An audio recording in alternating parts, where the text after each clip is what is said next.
Permettez-moi de vous poser une question personnelle, et je veux que vous y réfléchissiez bien avant d'aller plus loin.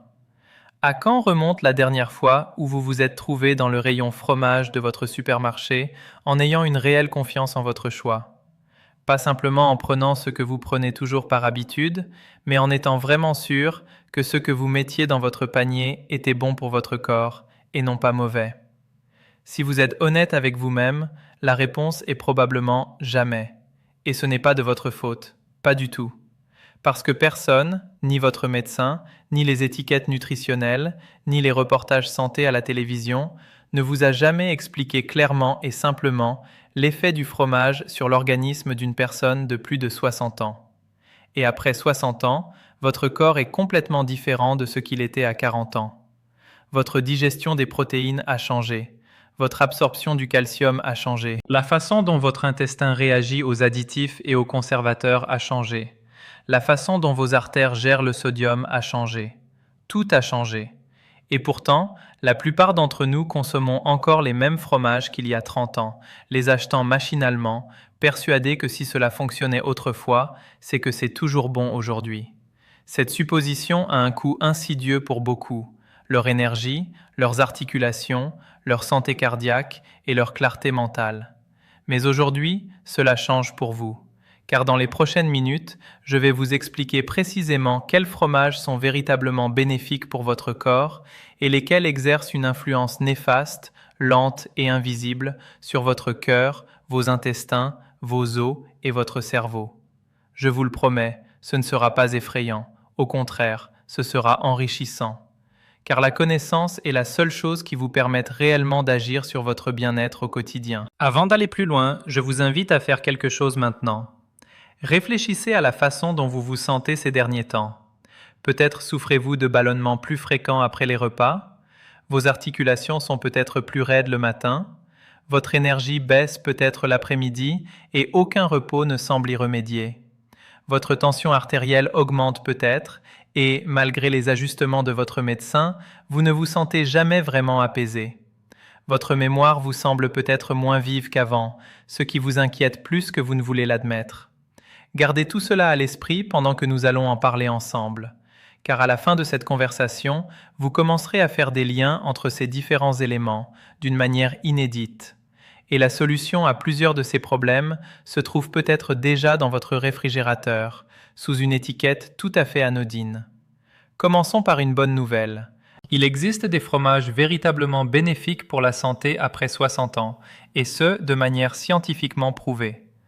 La plupart des gens n'en ont jamais entendu parler ou passent devant sans même s'en rendre compte.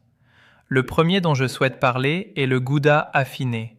Et par Gouda affiné, j'entends précisément un Gouda affiné pendant au moins 18 mois. Pas le Gouda jeune, doux et crémeux que l'on trouve en abondance dans la plupart des supermarchés. Le Gouda affiné. Celui qui a une texture légèrement plus ferme, une couleur dorée plus profonde et de minuscules cristaux blancs qui témoignent du processus d'affinage et de ses transformations remarquables au niveau moléculaire. Voici pourquoi ces cristaux sont si importants pour vous. Ils sont formés d'acides aminés, les éléments constitutifs des protéines, qui se sont décomposés au cours du long affinage en composés plus petits et plus facilement assimilables. Votre corps peut absorber ces composés bien plus efficacement que les protéines des fromages frais ou légèrement affinés. Après 60 ans, votre système digestif produit moins d'acide gastrique. Votre capacité à décomposer les protéines complexes est donc réellement réduite par rapport à votre jeunesse. Le Gouda affiné facilite grandement cette digestion avant même d'arriver dans votre assiette. Ainsi, une plus grande quantité de protéines atteint vos muscles, vos cellules immunitaires et les systèmes de réparation de votre corps, au lieu d'être éliminée sans être absorbée. Mais le bienfait le plus important du Gouda affiné est méconnu du grand public, la vitamine K2.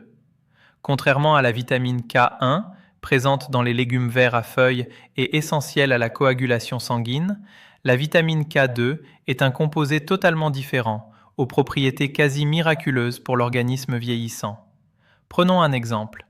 Avec l'âge, le corps rencontre des difficultés à gérer le calcium. Vous en consommez par l'alimentation et éventuellement par des compléments alimentaires, mais il n'est pas toujours correctement assimilé.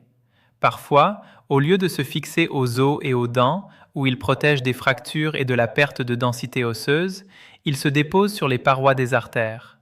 Lorsque des dépôts de calcium s'accumulent dans vos artères, ils les rigidifient, réduisent le flux sanguin, augmentent votre tension artérielle et accroissent considérablement votre risque d'infarctus et d'AVC. La vitamine K2 agit comme un régulateur biologique. Elle active de protéines spécifiques dans votre corps, dont le rôle est d'extraire le calcium des parois artérielles et de le rediriger vers votre tissu osseux, où il vous fortifie au lieu de vous affaiblir. Le gouda affiné contient, parmi les aliments les plus riches en vitamine K2. Cela signifie qu'à chaque fois que vous en consommez, vous protégez activement vos artères et renforcez vos os. Ce n'est pas négligeable. C'est l'une des actions nutritionnelles les plus importantes que vous puissiez entreprendre après 60 ans. Et son goût est exceptionnel. Alors la prochaine fois que vous passerez devant le rayon fromage et que vous verrez du gouda affiné, ne passez pas votre chemin. Permettez-moi de vous parler d'un fromage que les Italiens consomment depuis près de 9 siècles et dont la science nutritionnelle moderne confirme sans cesse qu'il s'agit de l'un des aliments complets les plus bénéfiques pour les personnes âgées. Il s'agit du véritable Parmigiano Reggiano d'Italie. Avant d'aller plus loin, je tiens à préciser une chose. Je ne parle pas du produit en boîte verte que la plupart d'entre nous avons connu aux États-Unis. Ce produit contient de la cellulose, des anti-agglomérants et des agents de remplissage qui n'ont pratiquement aucun rapport nutritionnel avec le véritable Parmigiano Reggiano. Ce dernier est fabriqué dans une région spécifique d'Italie, selon des méthodes traditionnelles rigoureuses, inchangées depuis des siècles. Ces méthodes permettent d'obtenir un fromage dont le profil nutritionnel est véritablement exceptionnel pour une personne de 60, 70 ou 80 ans. Une seule once, environ 30 grammes, d'authentique Parmigiano Reggiano contient environ 10 grammes de protéines complètes. Voici ce qui rend ces protéines particulièrement précieuses pour les personnes âgées. Le processus d'affinage de 24 à 36 mois décompose si complètement les structures protéiques qu'elles sont en quelque sorte prédigérées lorsqu'elles atteignent l'intestin. Cela signifie que même si votre production d'acide gastrique a considérablement diminué, même si vos enzymes digestives ne sont plus aussi actives qu'avant, votre corps peut toujours accéder à ces protéines et les utiliser avec une remarquable efficacité. C'est extrêmement important car la carence en protéines chez les personnes âgées est l'une des causes les plus fréquentes et les plus négligées de la perte musculaire, de l'affaiblissement du système immunitaire, de la lenteur de la cicatrisation et de la fatigue. La teneur en calcium du véritable Parmigiano Reggiano est également exceptionnelle. Une once, environ 30 grammes, apporte plus de calcium qu'un grand verre de lait. Mais contrairement aux compléments alimentaires de calcium, dont les études montrent régulièrement qu'ils ne sont absorbés qu'à 25 à 30%, le calcium de ce fromage est associé aux proportions précises de phosphore et de magnésium dont vos cellules intestinales ont besoin pour une absorption efficace et son acheminement vers le tissu osseux.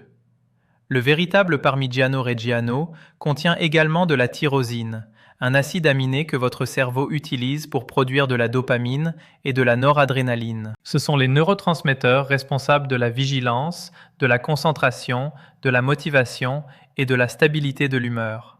Tous ces éléments diminuent naturellement avec l'âge et à mesure que l'inflammation chronique de bas grade, engendrée par une mauvaise alimentation, affecte la chimie du cerveau. Consommer du véritable Parmigiano Reggiano, c'est bien plus que nourrir ses muscles et ses os. C'est aussi fournir au cerveau les éléments essentiels à son bon fonctionnement. L'idéal est de le déguster en petits morceaux, environ 30 grammes, après un repas. Les Italiens perpétuent cette tradition depuis des générations. Il ne s'agit pas de le râper en poudre, mais de le concasser en petits cristaux à savourer lentement. Cette méthode préserve les acides aminés et les minéraux et permet une absorption optimale par l'organisme. Le troisième fromage que je souhaite vous présenter est un fromage qui suscite souvent des avis tranchés, mais que l'on ne comprend pas toujours pleinement. Le cheddar cru de vache nourrie à l'herbe.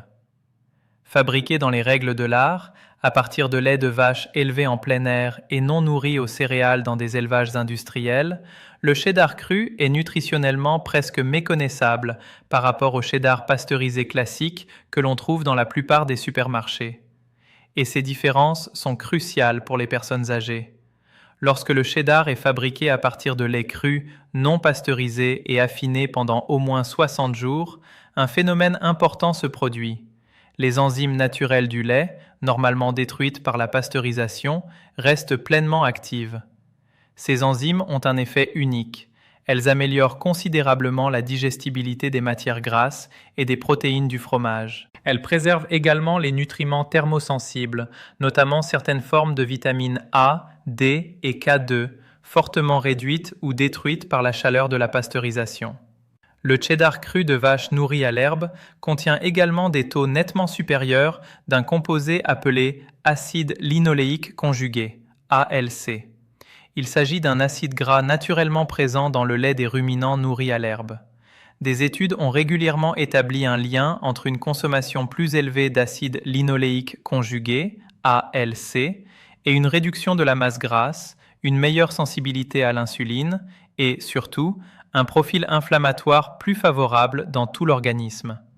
Pour les personnes âgées souffrant de douleurs articulaires chroniques, de facteurs de risque cardiovasculaires ou des changements métaboliques liés au vieillissement, cet effet anti-inflammatoire est loin d'être négligeable. Il peut faire une réelle différence au quotidien sur leur bien-être. Mais le plus remarquable concernant le cheddar cru issu de vaches nourries à l'herbe est sans doute son écosystème probiotique vivant. Les bactéries bénéfiques naturellement présentes dans le lait cru survivent au vieillissement et parviennent dans l'intestin sous la forme d'une grande diversité de souches probiotiques.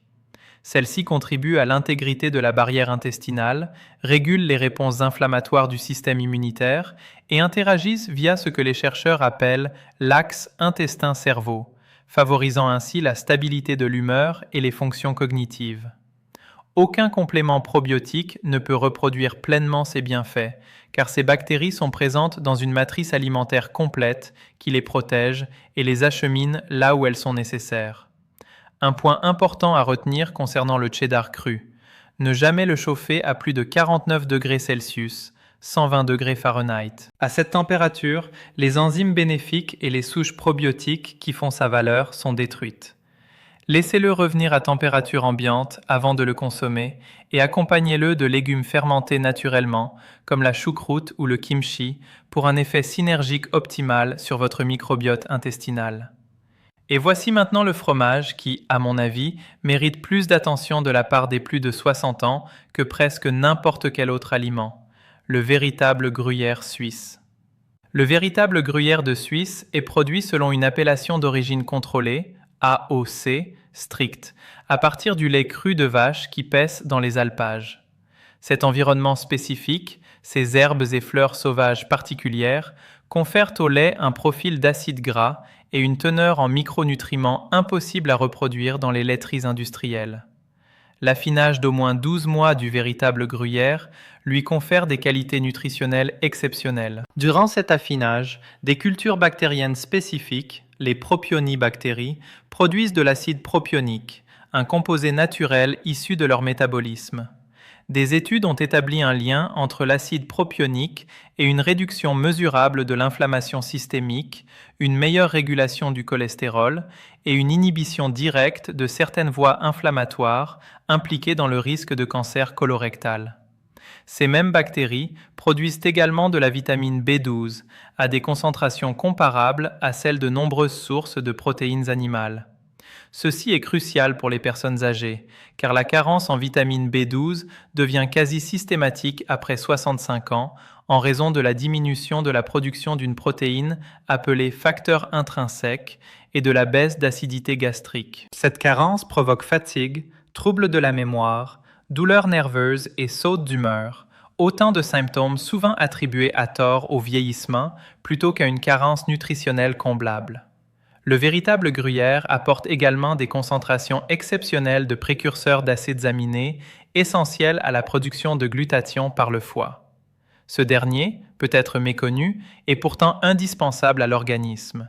Principal antioxydant interne, il neutralise les radicaux libres, renforce le système immunitaire face aux infections et aux cellules cancéreuses et joue un rôle central dans la détoxification hépatique. La production naturelle de glutathion diminue significativement et progressivement après 60 ans, contribuant directement à l'accélération du stress oxydatif, à la détérioration du système immunitaire et au vieillissement cellulaire, phénomène que beaucoup considèrent comme inévitable. Consommer régulièrement du vrai gruyère apporte au foie les acides aminés spécifiques nécessaires au maintien d'une production optimale de glutathion. Il s'agit d'un bienfait fondamental qu'aucun complément alimentaire isolé ne peut reproduire avec la même efficacité systémique. Une étude suisse menée auprès de personnes âgées consommant régulièrement du gruyère a démontré une préservation significativement meilleure de la masse musculaire maigre sur plusieurs années de suivi, comparativement aux personnes âgées obtenant une quantité équivalente de protéines provenant d'autres sources alimentaires. Pour savourer pleinement le gruyère, faites-le fondre délicatement dans des soupes chaudes juste avant de servir, ou dégustez-le en petites portions avec du pain complet. La combinaison de ces nutriments favorise une absorption optimale tout au long de la journée. Maintenant, je dois être honnête avec vous sur un point, et c'est, à mon avis, le plus important dans cette conversation. Car tout ce dont nous venons de parler, tous ces bienfaits extraordinaires, toute cette véritable valeur nutritive, dépend de votre capacité à comprendre ce qui, insidieusement, vous nuit dans ce même rayon de fromage. Le premier produit dont je veux parler est présent dans presque tous les réfrigérateurs du pays, les tranches de fromage fondu emballées individuellement. Je sais qu'elles sont pratiques, qu'elles fondent parfaitement et qu'elles font partie de votre alimentation depuis des décennies. Mais il est essentiel que vous compreniez ce que vous mangez réellement lorsque vous en déballez une. Ces produits sont légalement tenus d'être étiquetés « produits fromagés » et non « fromage », car ils contiennent généralement moins de 51% de produits laitiers. Le reste est un mélange artificiel de sels émulsifiants, d'additifs phosphatés, de colorants, de conservateurs et de graisses industrielles. La teneur en sodium, à elle seule, est un sujet de préoccupation majeur pour toute personne de plus de 60 ans souffrant d'hypertension. 2 tranches de fromage fondu peuvent contenir plus de 600 mg de sodium. Mais ce n'est pas tant la quantité de sodium qui est préoccupante, mais plutôt sa forme. Le phosphate disodique et le citrate de sodium, utilisés comme émulsifiants dans ces produits, ont été spécifiquement associés, dans le cadre de recherche, à une accélération de la rigidité artérielle, à une altération de la fonction rénale et à une augmentation de la mortalité cardiovasculaire chez les personnes âgées. Contrairement aux sels naturels, ces composés phosphatés sont presque entièrement absorbés par les cellules intestinales et sollicitent fortement les reins, qui peinent à maintenir l'équilibre phosphaté indispensable à la santé des vaisseaux sanguins. Les émulsifiants utilisés dans les tranches de fromage fondu ont également un impact profondément néfaste sur le microbiote intestinal. Ils érodent la couche de mucus protectrice qui tapisse la paroi intestinale, augmentent la perméabilité intestinale et réduisent sélectivement la population de bactéries anti-inflammatoires bénéfiques dans le côlon. Lorsque la barrière intestinale est altérée, les toxines bactériennes et les composés inflammatoires, qui devraient rester confinés dans l'intestin, passent dans la circulation sanguine. Il en résulte une inflammation systémique chronique de faible intensité qui accroît le risque cardiovasculaire, aggrave la résistance à l'insuline et accélère le déclin cognitif que tant de personnes âgées tentent désespérément de prévenir. Les tranches de fromage fondu donnent l'illusion des bienfaits nutritionnels des produits laitiers, tout en créant un environnement chimique qui nuit activement à l'absorption et aux propriétés bénéfiques pour la santé du vrai fromage. Je voudrais aussi vous parler d'un sujet qui, je crois, surprend plus que presque tout le reste de cette liste, le fromage râpé en sachet. Je sais que cela peut paraître pratique. Vous êtes occupé. Râper du fromage prend du temps. Et le fromage en sachet ressemble trait pour trait au bloc. Mais il n'en est rien, loin de là. Pour éviter que les morceaux râpés ne s'agglutinent pendant les semaines ou les mois où ils peuvent rester dans le sachet avant l'achat, les fabricants les enrobent d'un mélange de poudre de cellulose issue de la pulpe de bois, de fécule de pommes de terre et, dans de nombreux produits, d'un composé appelé natamycine. La natamycine est un antibiotique antifongique cliniquement actif. Son efficacité est telle qu'elle est utilisée en milieu médical pour traiter les mycoses. Et lorsque vous consommez régulièrement du fromage râpé, vous ingérez des doses faibles mais constantes de cet antibiotique à chaque poignée. Votre microbiote intestinal, cette extraordinaire communauté de bactéries bénéfiques qui soutient votre système immunitaire, votre humeur, votre niveau d'inflammation et vos fonctions cognitives, ne fait pas la différence entre la prise d'antibiotiques à visée thérapeutique et l'exposition aux antibiotiques par voie alimentaire. Les deux inhibent la prolifération bactérienne. Ces deux facteurs contribuent à la dysbiose. Chez une personne âgée dont la diversité du microbiote intestinal diminue naturellement avec l'âge, toute perturbation supplémentaire représente un fardeau dont l'organisme peine à se remettre. L'enrobage de cellulose crée également une barrière physique autour de chaque morceau de fromage, que vos enzymes digestives ont du mal à pénétrer. Par conséquent, les vitamines liposolubles, vitamines A, D et K2, et les acides gras bénéfiques que vous recherchez en consommant ce fromage sont nettement moins assimilables que s'ils provenaient du même fromage fraîchement râpé. Achetez du fromage en bloc, râpez-le vous-même juste avant de l'utiliser. Ces 5 minutes d'effort en valent vraiment la peine. Il existe un autre produit dont je souhaite attirer votre attention et pour lequel je vous invite à réfléchir attentivement à sa présence dans vos placards. Les fromages à tartiner en pot longue conservation. Ceux qui ne nécessitent pas de réfrigération avant ouverture. Ces produits sont légalement classés comme fromage transformé et non comme fromage. Cette classification est justifiée. Le traitement nécessaire à leur conservation à température ambiante détruit toute trace de nutriments que les produits laitiers pouvaient avoir. Il en résulte un produit riche en graisses partiellement hydrogénées, ou leurs dérivés non conformes à la réglementation, en phosphate de sodium et, souvent, en glutamate, dissimulés sous des appellations telles que arômes naturels ou protéines hydrolysées, que les fabricants ne sont pas tenus d'identifier explicitement comme du glutamate monosodique, GMS. La teneur en sodium d'une portion typique de fromage à tartiner en pot, 2 cuillères à soupe, dépasse fréquemment 500 mg. Ce sodium provient presque exclusivement de sels de phosphate industriels dont les effets néfastes sur la calcification vasculaire, la surcharge rénale en phosphate et la mortalité cardiovasculaire chez les personnes âgées, même en cas de légère insuffisance rénale, sont bien documentés dans la littérature scientifique cardiovasculaire. L'emballage lui-même est également préoccupant. Les plastifiants qui migrent des emballages plastiques souples vers les produits riches en matières grasses, comme les fromages à tartiner, ont été associés à des perturbations hormonales, des dysfonctionnements thyroïdiens, une résistance à l'insuline et un risque accru de cancer hormonodépendant. Autant de problèmes de santé particulièrement préoccupants pour les personnes âgées. Les fromages à tartiner n'offrent aucun avantage nutritionnel que l'on ne peut obtenir de façon bien plus saine et savoureuse avec de véritables fromages affinés. Ils n'ont pas leur place dans votre cuisine. Et maintenant, voici un point qui, j'en suis sûr, va en surprendre plus d'un. Le fromage bleu jouit, dans certains milieux de la santé, d'une réputation de produit raffiné, artisanal, voire bénéfique. Je comprends cette réputation. Les cultures de moisissure utilisées pour sa fabrication créent effectivement des composés intéressants. Cependant, le fromage bleu présente une combinaison spécifique de facteurs de risque biochimiques qui le rendent particulièrement complexe pour les adultes de plus de 60 ans, notamment ceux qui souffrent de problèmes cardiovasculaires ou qui prennent des médicaments courants. Le fromage bleu contient des concentrations exceptionnellement élevées d'un composé appelé tyramine. La tyramine est une amine biogène qui se forme naturellement lors de la dégradation prolongée des protéines liées au vieillissement. Chez la plupart des jeunes adultes en bonne santé, la tyramine est rapidement dégradée par les enzymes de l'intestin et du foie avant de pouvoir s'accumuler dans le sang.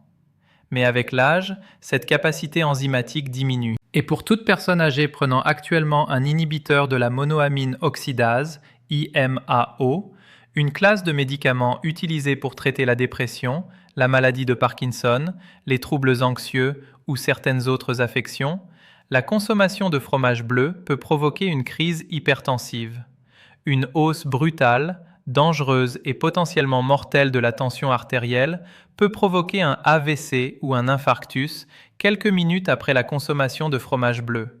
Même chez les personnes âgées ne prenant pas ces médicaments, la forte teneur en tyramine et en histamine du fromage bleu peut entraîner d'importants maux de tête, des fluctuations de la tension artérielle, des palpitations, des rougeurs cutanées et des troubles digestifs, en particulier chez celles dont l'activité enzymatique dégradant l'histamine diminue avec l'âge, un phénomène de plus en plus fréquent après 60 ans. Avant de consommer du fromage bleu, je vous invite à réfléchir aux médicaments que vous prenez actuellement et à discuter ouvertement avec votre médecin afin de déterminer si les aliments riches en tyramine vous conviennent.